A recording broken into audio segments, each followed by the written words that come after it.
IDFC bank ಅಕೌಂಟ್ನ bank statement ಯಾವ ರೀತಿ ಡೌನ್ಲೋಡ್ ಮಾಡೋದು ಅನ್ನೋದ್ರ ಬಗ್ಗೆ ಈ ವಿಡಿಯೋದಲ್ಲಿ ನಾನು ನಿಮ್ಗೆ ತಿಳಿಸ್ಕೊಡ್ತೀನಿ. ಆ್ಯಂಡ್ ಅದಕ್ಕಿಂತ ಮುಂಚೆ ನೀವೇನಾದ್ರು ಫಸ್ಟ್ ಟೈಮ್ ಈ ವಿಡಿಯೋ ನೋಡ್ತಿದ್ರೆ ದಯವಿಟ್ಟು ನಮ್ಮ ಯೂಟ್ಯೂಬ್ ಚಾನಲ್ನ ಸಬ್ಸ್ಕ್ರೈಬ್ ಮಾಡಿ, ಹಾಗೆ ಫೇಸ್ಬುಕ್ ಮತ್ತು ಇನ್ಸ್ಟಾಗ್ರಾಮ್ ಐಡಿಯೂ ಸಹ ಇದೆ, ಫಾಲೋ ಮಾಡಿ. IDFC ಫಸ್ಟ್ ಬ್ಯಾಂಕ್ನ ಬ್ಯಾಂಕ್ ಸ್ಟೇಟ್ಮೆಂಟ್ ಬೇಕು ಅಂತಂದರೆ ಇಲ್ಲಿ ಅಕೌಂಟ್ಸ್ ಅನ್ನೋ ಒಂದು ಆಪ್ಷನ್ ಇದೆ, ಇಲ್ಲಿ ಕ್ಲಿಕ್ ಮಾಡಬೇಕು. ಇಲ್ಲಿ ಕ್ಲಿಕ್ ಮಾಡಿ ನೆಕ್ಸ್ಟ್ ಈ 3 ಡಾಟ್ ಮೇಲೆ ಕ್ಲಿಕ್ ಮಾಡಿದ್ರೆ ಡೌನ್ಲೋಡ್ ಸ್ಟೇಟ್ಮೆಂಟ್ ಅಂತ ಒಂದು ಆಪ್ಷನ್ ಇದೆ ನೋಡಿ.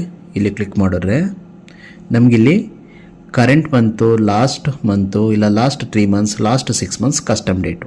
ಸೊ ಲಾಸ್ಟ್ 6 ಮಂತ್ಸ್ನ ಟ್ರಾನ್ಸಾಕ್ಷನ್ ಬೇಕು ಅಂತಂದರೆ ನಾವೇನು ಮಾಡ್ತೀವಿ, ಇಲ್ಲಿ ಲಾಸ್ಟ್ 6 ಮಂತ್ಸ್ ಅಂತ ಸೆಲೆಕ್ಟ್ ಮಾಡಿ ಇಲ್ಲಿ ಡೌನ್ಲೋಡ್ ಅಂತ ಕ್ಲಿಕ್ ಮಾಡ್ತೀನಿ. ಸೊ ಇಲ್ಲಿ ಸ್ಟೇಟ್ಮೆಂಟು ಡೌನ್ಲೋಡ್ ಆಯಿತು ನೋಡಿ. ಈ ರೀತಿ ಸ್ಟೇಟ್ಮೆಂಟ್ನ ಡೌನ್ಲೋಡ್ ಮಾಡ್ಕೋಬೋದು ನಾವು.